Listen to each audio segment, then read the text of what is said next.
Hello and welcome to Business at 9. I'm Shivani Kharat joining you from Mumbai. Joining us from Chennai is my colleague Jude Sanith, and we are starting the show on a very heartbreaking and devastating note. In fact, at least 95 people have died and nearly 500 others, including 105 Indians, are in fact missing after a massive flash flood originating in Tibet swept through central Nepal district. Now, out of 105 Indians who have been reported missing, most were a part of the Kailash Mansarovar Yatra. Videos show how waters of Bhote Koshi River swept bridges, cars and villages. Kailash Mansarovar checkpoint was also damaged by flood waters. While there has been no official word on the exact cause of the floods, reports state ice avalanche may have blocked Lende River, causing water to build up. An earthquake was in fact also reported on the Tibetan side at the same time.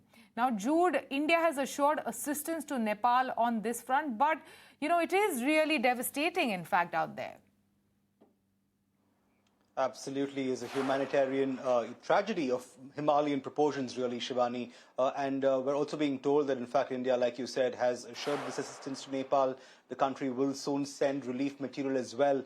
The floods in Nepal have also triggered an alert in Uttar Pradesh and Bihar, which is also in the vicinity. In fact, the NDRF has said it is on high alert in the eventuality of flash floods in Nepal, causing water levels to possibly surge in the Gandak River and inundate border areas of both Bihar and Uttar Pradesh. In fact, in a latest update, India has in fact dispatched 10 tons of humanitarian assistance and disaster relief assistance and essential medicines as well to support Nepal's response to the devastating floods. So that is well and truly, an outreach that India has embarked on, especially in Nepal's moment of crisis. Absolutely. To discuss this, we are now joined in by Kuber Chalise. He's a consulting editor at Nepal Khabar. Thank you so much for joining us today on ET Now. Help us understand, what is the crisis in Nepal at this point in time? And of course, when it comes to Indians, of course, Kailash Mansarovar Yatris have gone missing over here. But what is the magnitude of crisis right there? Thank you. Actually, I talked to the locals there and they said they have not seen such a huge flood in last 80 years, actually. So by this magnitude, we have got the data from the Home Ministry right now that 95 bodies have been recovered. But that's just the tip of the iceberg because nobody knows who are where. The families are searching for their family members, the school children who have gone to the schools, they have not returned. The workers in the hydropower project, actually on this way, there are so many hydropower projects. Actually, around a dozen of hydropower projects have been damaged. Not to mention the bridges, two bridges, main bridges to join this area. So it's actually, it's around 200 billion worth physical infrastructure has been damaged, and not to count the lives. That's, we don't know. The death toll has been climbing up, and the Home Ministry is very cautious in reporting the number of the deaths and the dead bodies. Right. Kuber, at the outset, let me just thank you firstly for joining us at what must no doubt be a very difficult and challenging time for both you and your country. The tragedy that has ensued is no doubt beyond imagination. Like you said, many folks on your side have said they haven't seen something quite like this over the last 8 decades. So thank you very much. And I hope you are doing okay and keeping safe. But let me ask you, is the challenge right now, Kuber, the fact that information is still so very sketchy? There is still no confirmation on what caused the flash flood in the first place. There is speculation it could be an ice avalanche. There are also reports of an earthquake on the Tibetan side, of the valley itself. What do you think it might be, and what information are you picking up at this time? Generally, when we see the satellite image that shows that 20 kilometers away from Nepal-China border, there is this avalanche. But when we talk to the workers in the hydropower project, they were working in the tunnel of the hydropower project, they said they felt like it's an earthquake, so they ran away. But it turned out not to be the earthquake, it turned out to be the flood.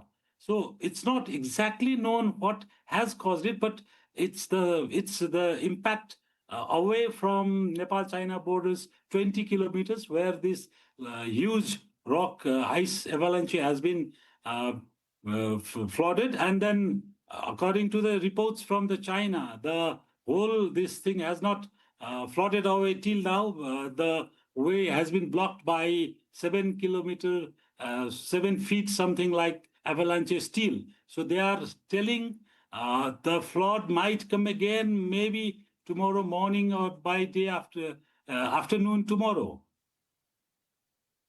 What's the status on, the choppers? There are reports that suggest that, choppers are deployed, but the weather is in fact delaying the entire rescue operation. So are choppers entirely blocked from flying? Help us understand the rescue situation on ground at this point. Actually, Nepal has been a very much disaster-prone. Right. Already we knew that, so that's why this time when this disaster happened, within 15 minutes, the army choppers and all other private company choppers have also activated, and they started flying and doing the rescue work. But still, it's very difficult terrain, and it's not the first time actually. 14 months ago also, we had such avalanche in the same place. So that's why it's a bit difficult also. But and again, at the same time, it's not very difficult because last time, 14 months ago also, we had such experience. So, but the scale of the devastation was much lesser than this time. So that helped the army and the rescue operators to rescue the locals and other, let's say, the APF and army personnel are also missing because there is a conservation area. And like you said, this is the season of going to Mansarovar, Kailash Mansarovar, and there is a big, very religious spot called Gosai Kunda. The full moon day, the 2 days after, on Friday, there is a huge festival every year. So a lot of people have been going there, the domestic people also, they have been going there, and we don't know what is their status. A lot of people from different districts are calling their relatives and trying to find out, locate them where they are currently. Right. The tragedy, of course, also lies in its uncertainty, given that there is no surefire way of knowing where people are, especially as far as loved ones are concerned. But Kuber, what do you think will be top priority now for the authorities in Nepal?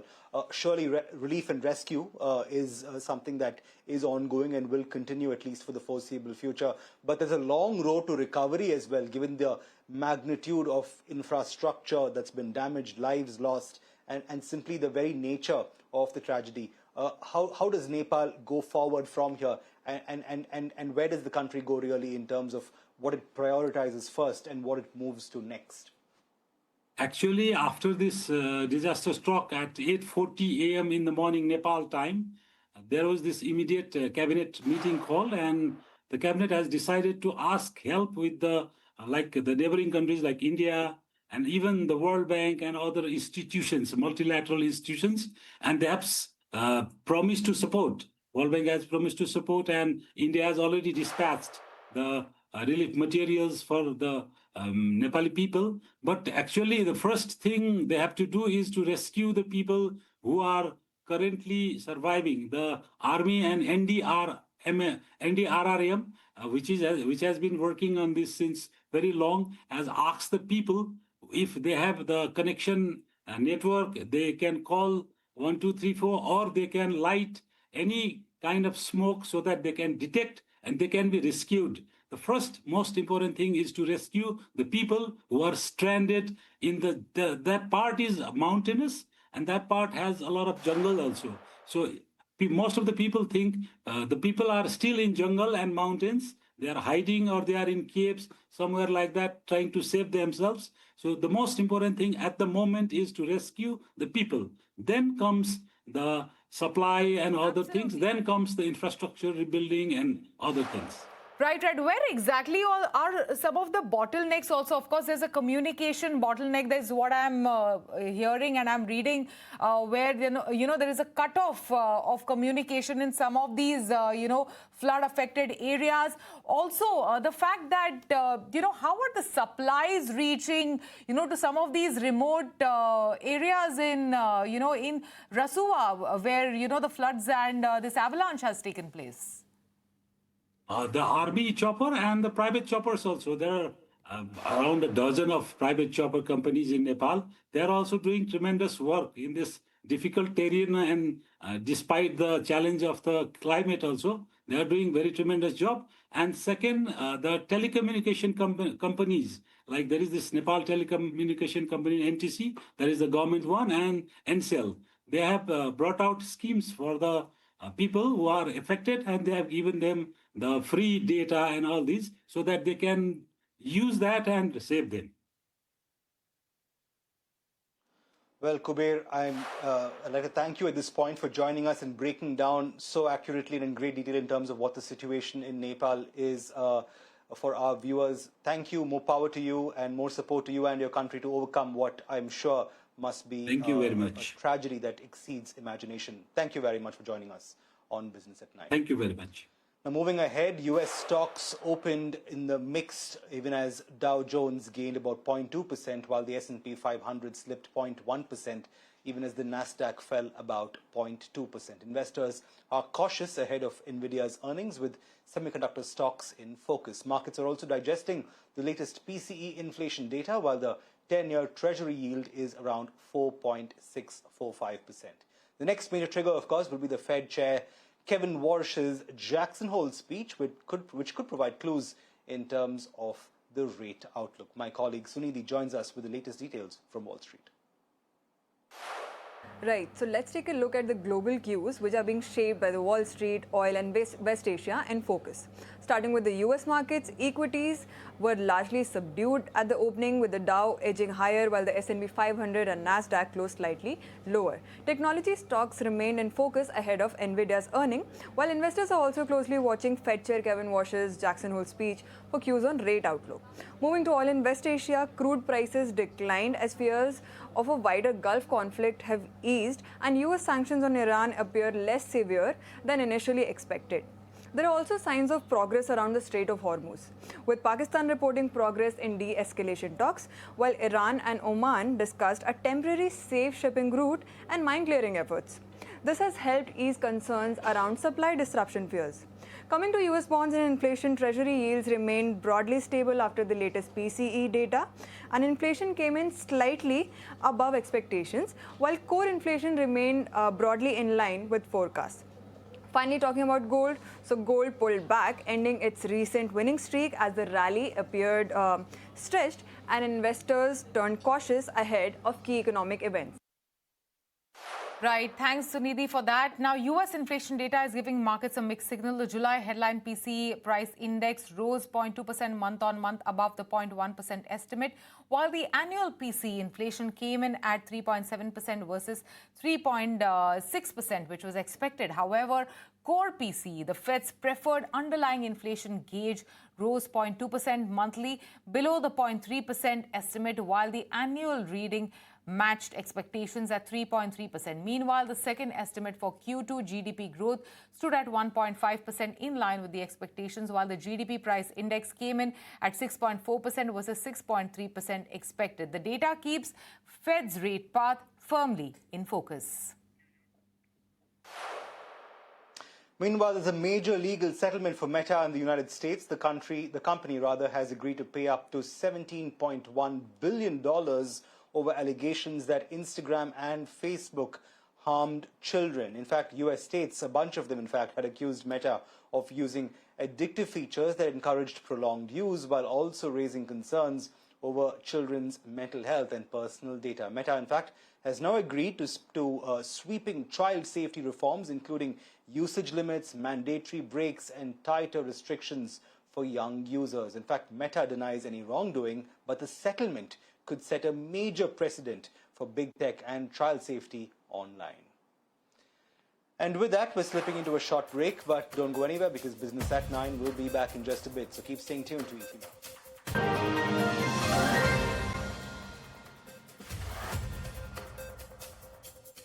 Welcome back. You're watching Business at 9 with Shibani and myself, Jude Sanant, bringing you the latest from across the country today. Moving on to some news from the automobile space next. MG Motor has launched India's first mainstream PHEV, the MG Hector Tomahawk, a plug-in hybrid combining petrol and electric power. Shibani spoke to Parth Jindal, director at JSW MG Motor India. Let's listen into a snippet of that very interesting conversation. Just a few weeks after introducing the ADAPT platform, MG Motors, JSW MG Motors has now launched the MG Hector Tomahawk PHEV. To tell us more about this new launch, we are joined in by Parth Jindal. Thank you so much for joining us today on ET Now, and congratulations on the new launch. Tell us first about the Hector nomenclature and carrying it forward to the PHEV and the EV that you have introduced today with Tomahawk. Yeah, I think when MG launched in 2019 with the Hector, Hector and MG became synonymous with each other. Yeah. I remember even when JSW entered the brand, many people came up to me and said, "Oh, you've bought a Hector. You bought Hector company." So it's almost better known than MG. Right. In many ways in India because of how much the Hector has been loved, yeah. how much how feature rich it was, how ahead of its time it was. Right. So we thought that it's time to reinvent the Hector. Right. It's time to keep the legacy of the Hector and bring in a new, very powerful name and a new powerful brand. And that's why we decided to call the new car the Hector Tomahawk. And we've launched India's first, new energy vehicle platform. Right. With the ADAPT platform. Right. On that, today we launched two cars. Which is our electric vehicle, which is the Hector Tomahawk EV, yeah. and then of course the one which I don't think anyone is expecting today, the Hector Tomahawk PHEV. Yeah. And I think it's very exciting because now the total addressable market for MG really expands. Right. Because when you're only talking to EV customers, you're talking to a select few customers in the country. Although EV penetration is increasing very rapidly, it's still a niche play.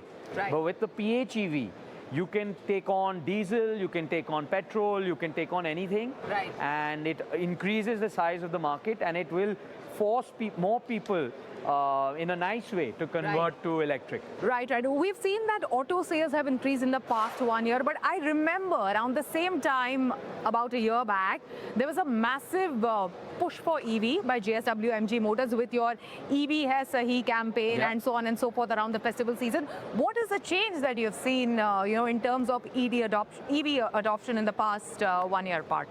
No, it's been phenomenal. I think last year, for the calendar year, EV penetration in India was only about 4%. Yeah. So it was about 200,000 cars got sold in India last year, where MG was second behind Tata Motors. This year, we expect EV penetration to touch almost 10%. Right. And that means more than 500,000 electric vehicles will be sold in India this year. And we expect to retain our second position.